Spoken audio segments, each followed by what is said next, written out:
হ'ব। কথাটো হ'ল যে এখেতসকলে আলোচনা এটা কৰিছে যে 3 ডিচেম্বৰটো আমি এতিয়া গুৱাহাটীত পাতিম।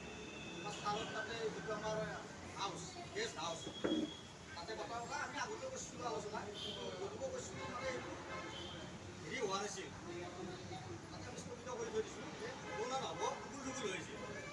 যিয়ে নহওক এতিয়া আমাৰ কেন্দ্ৰীয় নেতৃবৃন্দই যেনেকৈ আলোচনা সঠিকভাৱে লৈছে বা কৰিছে যে তাত হ'ব।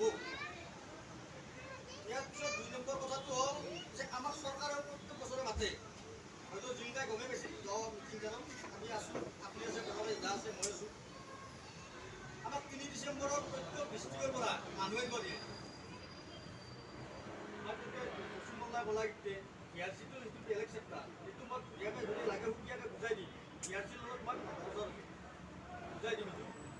এইটো কথাটো হৈছে আমাৰ উদ্দেশ্যটো হৈছে আমি ইয়াত 1 নম্বৰ কথা কৈছে এখেতসকলে যে আমি 3 ডিচেম্বৰটো পাতিম, কিন্তু পাতিম কি প্ৰথম দিনা আমি যিহেতুকে আমাৰ চৰকাৰী অনুষ্ঠান থাকিব, গতিকে আমি কেৱল পতাকাখন উত্তোলন কৰিম। তাৰে নেক্সট দিনা আমাক বিচৰি উঠছি আমাৰ যে আমি আহিব পাৰিম না, আমি সহযোগ কৰিব পাৰিম না নৰিম।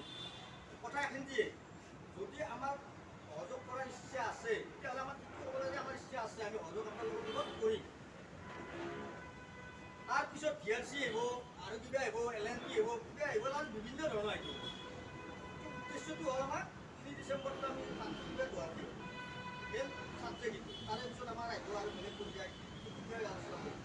মচিন্দাই কৈছে কিবা এটা তেখেতে কালি বেছি কিজানি পাব নেকি, মোকো বাইদেউ ফোন মাৰিছে নিদিয়া বাইদেউ এই আছে তাতে নাম্বাৰ সোমবাৰে কৈছে এটা তাতে এক্সাম দিব লাগে, কিন্তু মই ধ্যান মোৰ পৰা আপোনালোকে পেট বেছি মই পেজে বনাই আমাৰ আঞ্চলিকে পেট বেছি ডিষ্ট্ৰিক্টে পেট বনাই।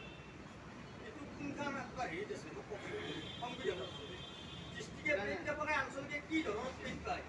মই কেন্দ্ৰীয় কমিটিত এইটো কথা সুধিব বিচাৰিছোঁ, এই বস্তু দিব লাগিব। আৰু এতিয়া আমিও সৰুৰ পৰা ডাঙৰ হৈছোঁ তো, আমিতো ডাঙৰ একেলগে হোৱা নাই, আমি সৰুৰ পৰা ডাঙৰ গাখীৰ খাইছোঁ, কিবা কৰিছোঁ। সেইকাৰণে বস্তুটো মানুহ সদায় তলৰ পৰা ওপৰলৈ যায়, ওপৰৰ পৰা তলত নাহে। এই মাজতে পঠাই দিয়ে, সেইকাৰণে ক'লোঁ, কাৰণ যোৱাকালি ৰাতি মই জিলাত পঠাই দিয়া বহুত আপোনালোক আঞ্চলিকো কেতিয়া বেছি লাগে ইয়াত যদি কিবা ভুল হৈছে মোক ক্ষমা কৰি দিব, মোৰ ভাইটি ক'ব লগা আছে, মই কওঁ, মই এইটো ক্লিয়াৰ দিব লাগিব।